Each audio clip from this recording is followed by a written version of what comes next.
clara sobre a indicação da Priscila. Essa candidatura foi muito bem definida por 3 pessoas. Meu marido, eu e o presidente Valdemar. Não foi sugestão. Foi preferência, foi decisão. E decisão baseada no potencial da Priscila Costa. Jair definiu que o PL disputaria as 2 vagas do Ceará, uma com Priscila e a outra com o pai do André. O que aconteceu depois foi que, aproveitando-se da prisão do Jair, começaram a trabalhar para eliminar a Priscila da disputa, cedendo a vaga dela para garantir uma aliança com Ciro Gomes. Isso mesmo, o Ciro Gomes. Eu preciso parar aqui e fazer uma pergunta. Se o André queria agradar o Ciro Gomes, por que ele não ofereceu a vaga do seu próprio pai? Será que ele acha que retirar a vaga de uma mulher seria mais justo e fácil?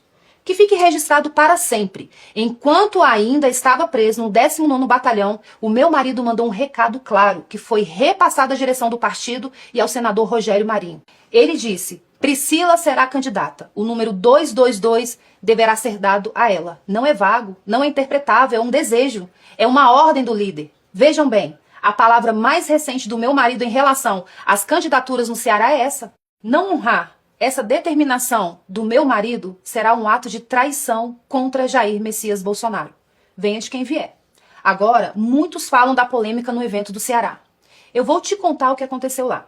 O senador Eduardo Girão é uma pessoa diferenciada. Um homem que, quando todos cediam, ficou de pé defendendo a vida desde a concepção, as causas conservadoras e a lealdade ao meu marido, mesmo quando essa lealdade tinha um custo alto. Girão é o único verdadeiro representante das pautas da direita na disputa pelo governo do Ceará. No dia do lançamento da sua pré-candidatura, estavam presentes vários representantes do PL, inclusive o presidente estadual André Fernandes. Fiquei até feliz, eu pensei, talvez haja uma chance de o partido apoiar o Girão no primeiro turno. Não se trata de interferência, mas sim uma mostra do que seria mais coerente, mais fiel aos nossos valores. Ainda que aparentemente não houvesse grandes chances, como ocorreu no início com André Fernandes, a proposta seria apoiar, no primeiro turno, o candidato que defende fielmente os nossos valores. E era só isso que eu e o meu marido queríamos. No segundo turno, os nossos eleitores, pessoas de bem, poderiam se unir a todos os demais para derrotar o candidato do PT. Mas o que eu não sabia ainda era o que estava sendo acordado nos bastidores. Não pelo meu marido, não com seu conhecimento atualizado, porque ele, infelizmente, estava preso. E essas pessoas não tinham mais contato com ele. A última palavra sobre o Ceará, ele falou a mim e eu transmiti a cúpula do partido. Voltando ao evento, enquanto ele ocorria, eu percebi algo que me tocou fundo. Havia muitas senhoras mais idosas, de cabelos brancos, usando camisetas com o rosto do meu marido, olhando para mim, olhando para o André, olhando para o pai dele e dizendo em voz alta: Michele, Ciro não. Quando o André e o seu pai foram discursar, as vozes ficaram mais altas, mais incisivas e diziam Ciro não. Vaiavam e chamavam de traidores. Eu fiquei ali assistindo aquelas mulheres, aquele povo simples, fiel, que não negocia convicção por aliança pragmática. Quando chegou a minha vez de falar, eu me dirigi ao André Fernandes. Eu gosto dele, eu não falei por raiva. Falei por respeito, porque respeitar e gostar de alguém é também ter coragem de dizer o que precisa ser dito. Eu fiz elogios sinceros, critiquei o ato, a aliança precipitada com o Ciro, e não a pessoa. E encerrei elogiando novamente o André, a Bela, o Carmelo e todos os jovens ao redor dele. Alguns acharam que eu não deveria ter falado.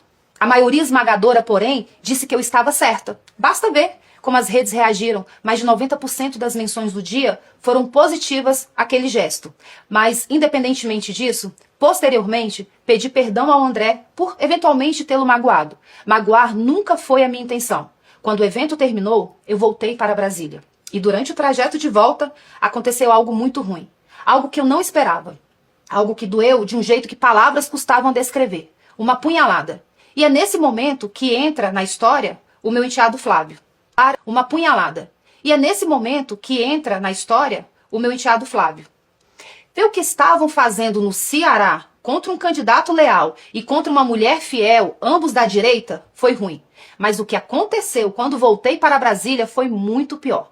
Antes de seguir, eu preciso que você entenda bem o motivo pelo qual eu não poderia ficar calada diante de uma aliança com Ciro Gomes no primeiro turno, enquanto temos um candidato verdadeiramente de direita que, com o apoio que o André tem, seria um candidato competitivo. Não é questão de política, é questão de coerência. Ciro Gomes foi o principal responsável pelo processo que levou à inelegibilidade do meu marido. Durante a pandemia, numa live com outros esquerdistas, ele incentivou e conclamou as pessoas a chamarem o meu marido de genocida e pediu que repetissem isso o tempo todo. Ele chamou o meu marido de ladrão de galinhas, de corrupto, de burro, de jumento. Disse que Bolsonaro roubava gasolina. Disse que as esposas de Bolsonaro seriam todas ladras. Disse que os filhos do meu marido, os meus enteados, eram corruptos, que eram ladrões. E deu a eles um apelido: ovos de serpentes nazistoides. Essas foram as palavras de Ciro Gomes sobre os filhos do meu marido. Sempre foi um corrupto. Eu conheço o Bolsonaro. Bolsonaro roubava dinheiro da gasolina do gabinete dele. O que o Bolsonaro está com medo? Está com medo porque esses filhos dele são tudo bandido. O que está acontecendo é que os filhos do Bolsonaro são tudo bandido e o fogo está chegando perto. E agora, como se nada tivesse acontecido, os filhos defendem uma aliança com o candidato que deixou o pai deles, o meu marido, inelegível e humilhado.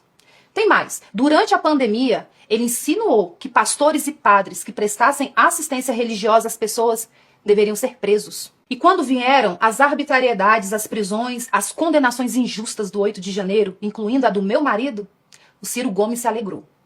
É para se unir a esse homem que o PL do Ceará está abandonando um candidato legítimo da direita? É para se unir a esse homem que estão perseguindo e tentando retirar da disputa uma mulher nordestina, mãe de 4 filhos, que dedicou tudo ao movimento em defesa da vida? Já que a aliança com o Ciro é tão boa, por que o André não disponibiliza a vaga do seu próprio pai? Estranho, né? Por que só a mulher tem que ceder?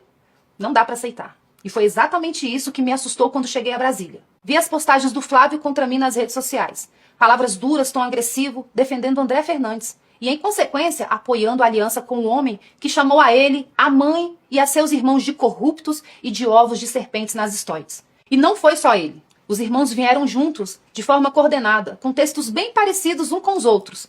Pareceu combinado, premeditado.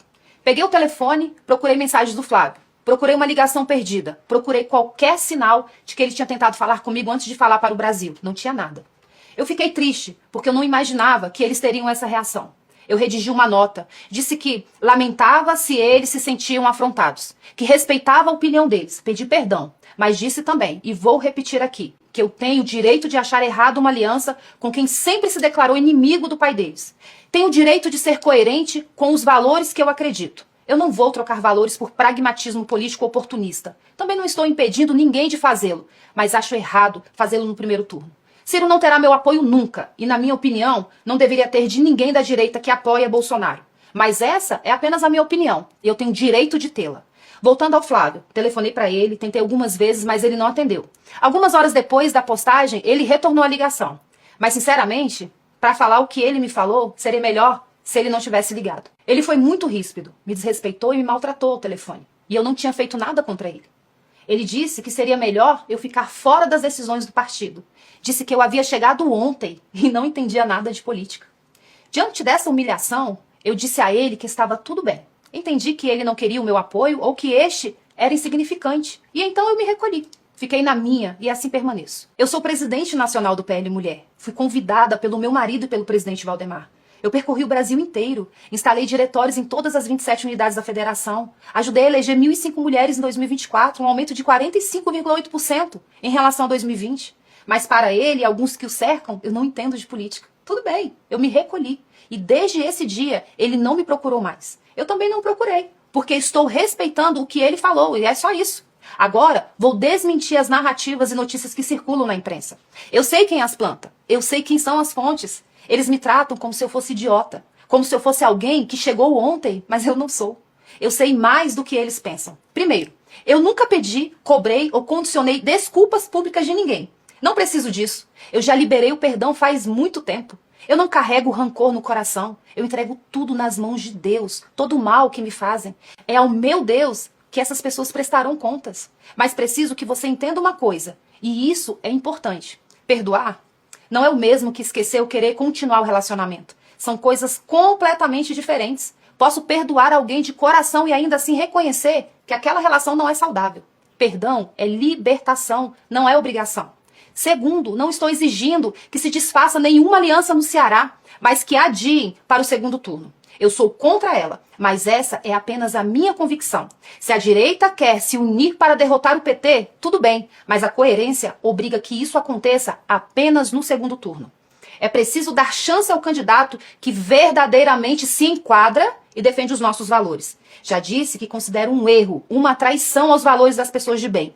Mas os caciques do partido no Estado estão ignorando o perigo. Cada um responderá pelos seus atos. Ciro Gomes já provou inúmeras vezes não ser confiável. E ele não esconde isso. Semana passada, declarou na revista Veja que Bolsonaro e Lula são iguais. É só uma questão de tempo para ele se voltar contra a direita. Todos foram avisados, em especial dentro do partido, e serão lembrados disso. Terceiro, o Flávio vai à minha casa toda semana. Mais de uma vez. Se ele realmente quisesse falar comigo, já teria falado. Se considerasse necessário o meu apoio, já teria conversado. Estou na minha. Continuarei recolhida. Quarto, as tais fontes espalharam para a imprensa que eu teria ficado com raiva porque queria ter sido candidata. Primeiro que esses fofoqueiros vazadores não têm convívio comigo, não me conhecem direito e não sabem o que eu penso. Segundo, minha prioridade agora não são candidaturas. Minha prioridade agora é cuidar da minha família, do meu marido que está precisando de mim.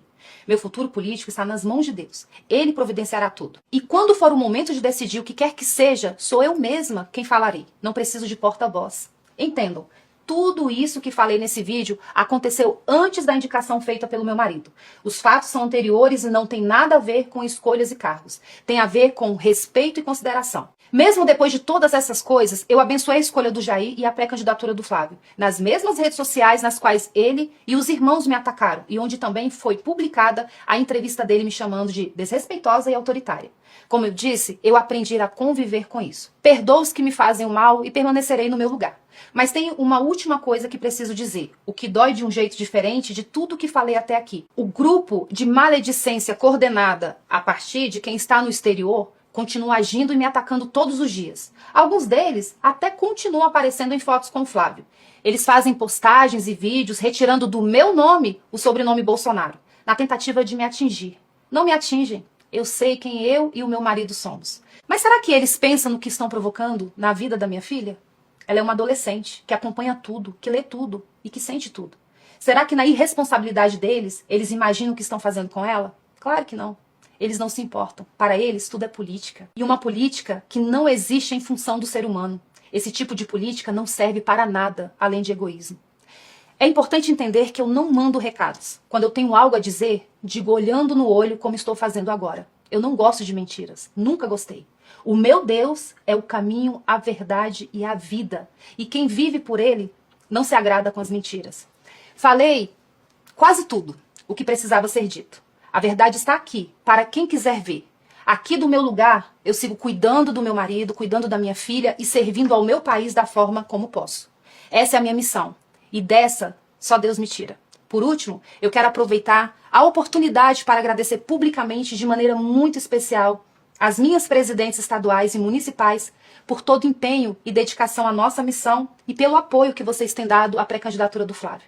Vocês são o verdadeiro alicerce da nossa nação. São a força delicada que transforma o mundo. Vocês definem hoje o futuro do nosso país. Continuem firmes nesse propósito. As dificuldades nos fortalecem e a esperança tudo vence. Eu amo a vida de cada uma de vocês, mulheres alicerçadas. Que Deus os abençoe. Que Ele abençoe as famílias brasileiras e que Deus abençoe o nosso amado Brasil.